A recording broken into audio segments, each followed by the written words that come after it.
I'm in Stoke.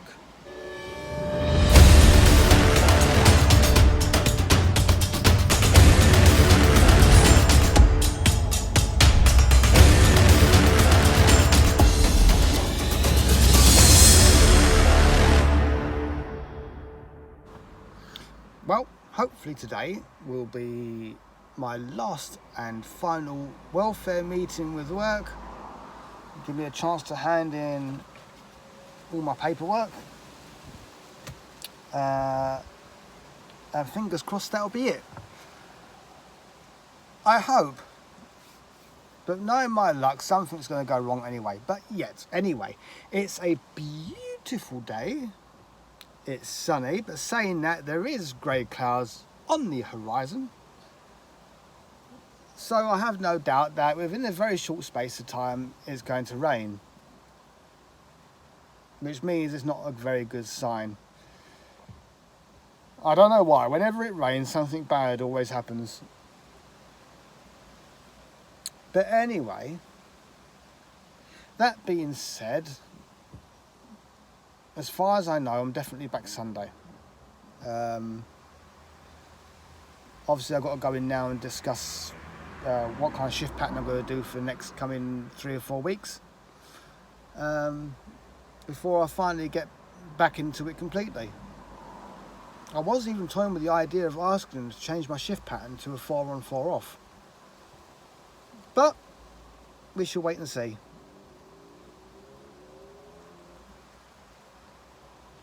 Something's going to be done anyway.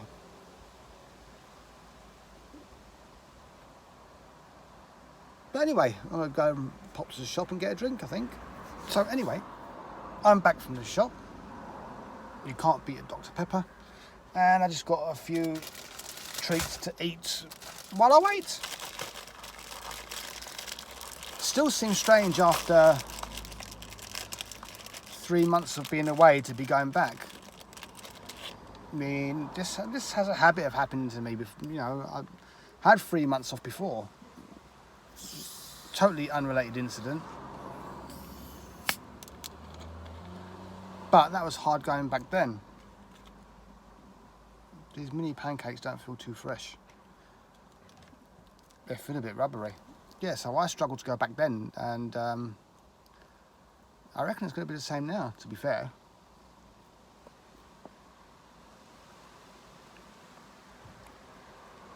And to be honest, I'm not looking forward to it. Especially when you've got so many things, hopes and dreams that you want to accomplish for yourself. But in order to accomplish them, you've got to work your nuts off to get the money to start doing it.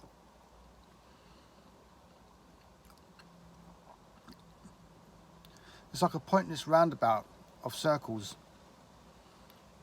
You want to do so much in your life, and you can't because everything else keeps you back.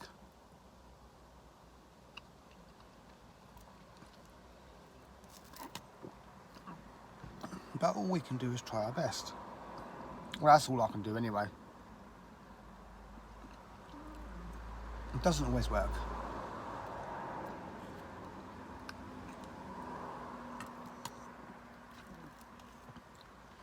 I mean, ever since I was young, like 14, 15 years old, I've always had dreams and aspirations, or things I wanted to do, things I wanted to accomplish.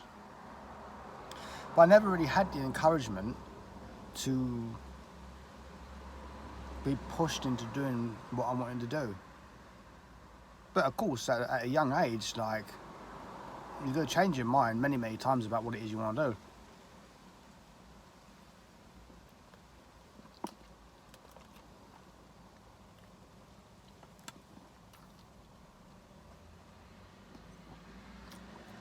And that's always going to happen. Until someone can come along and give you a pointer as to what to do, where to go, then you're always going to be stuck.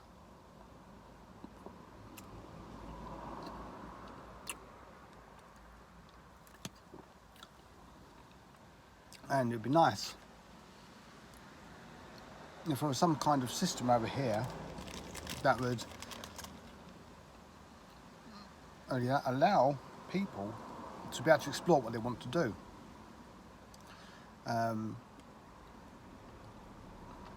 whether it's help through government funding. I mean, I know schemes are available, but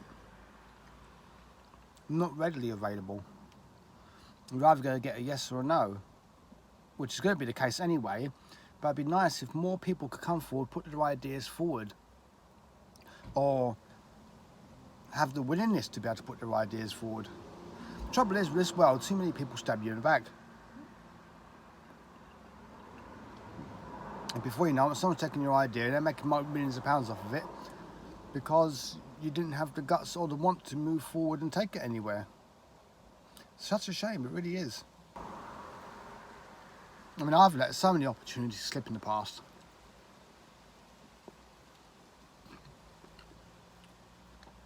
But it's having the guts to go and do it. It's having the guts to say, I'm going to accomplish this, I'm going to go and do it. But it's having the drive and the willpower to actually go ahead, take your idea, do what you want. It's the people that fail time after time after time and then succeed are the ones that do best. If you try and you fail and you give up, you're never going to get anywhere. Trouble is, I think the trouble with me is I try and it fails and I change the idea and go for something completely different when I should be trying to stick along the same lines. But it's not always possible.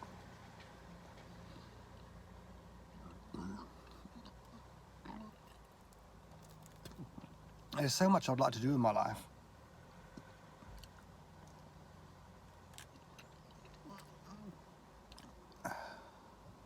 But it's a pain in the arse though, because when you're accumulating the necessary funds that you need to do what you want to do, you know, speculate to accumulate and all that, by the time you finish paying all your bills and this, that and the other, you haven't got nothing to speculate with, so you can't accumulate, if that makes sense.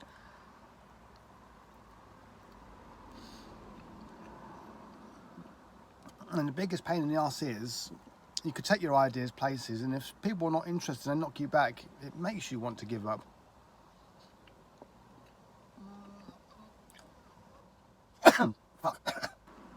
It makes you not want to carry on. So there's a big part of winning and losing all in the same space.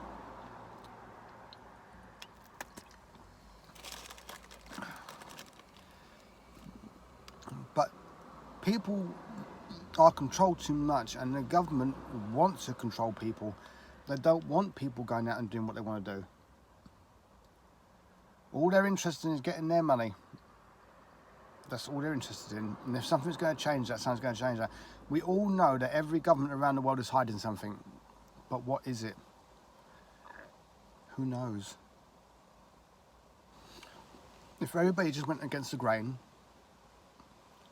and pushed back, what would we discover?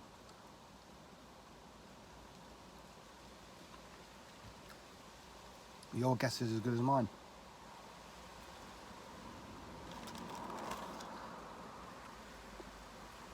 Well, I guess they weren't too bad. 5 down, last one to go.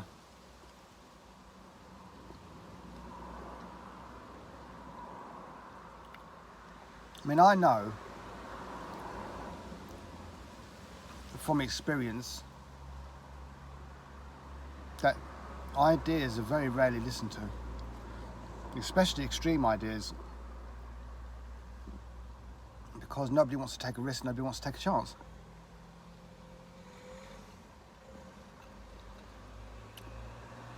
There's so many things I could change in this world, so many things I could change. But 1, I haven't got the money. 2, nobody's interested anyway. And 3, the government are probably scared of half the things I'd like to do anyway. It seems like the government have got it set up where, well, any government around the world, there has to be a percentage of everything. You know, percentage of poor, percentage of rich, percentage of I'm living in the middle, percentage of homelessness, percentage of unemployment. Let's face it, I mean, the way things are, there will never ever, and I mean never ever, be enough jobs for everybody to work, because there ain't enough companies. And with the way the economic environment is, there will never be enough companies, because more companies shut down than they do open. So there will never ever be enough jobs for people. And then the government will claim we haven't got enough money to support everybody. So what do? We abolish money. It's a very radical idea, but you could do it if you've done it over time.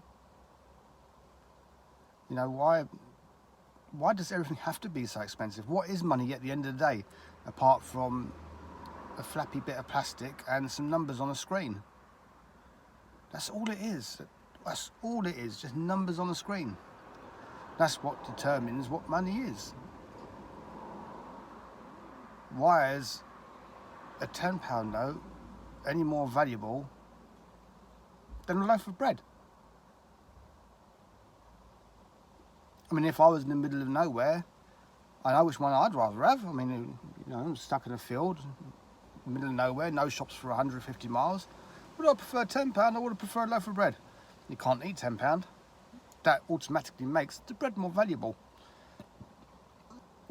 Money has no value to it whatsoever. That's the God's honest truth. If you think about it, money has no value whatsoever. You can't eat money. You can't drink money. You could grow your own food. You could filter your own water. And then automatically, you're not spending the money to get what you're gaining through doing it yourself. So money really has no value. I mean, for all money's worth, why call it pound or dollar or whatever? You could call it something stupid like spoolie woolies. Still won't make it any more valuable. That's like having a bar of gold and a chocolate bar. I'd rather have the chocolate bar. What can you do with a bar of gold? Not a lot. I suppose you could whack someone over the head with it, but it ain't really worth it. It's just come out of the ground. It's a piece of rock, effectively. So, yeah.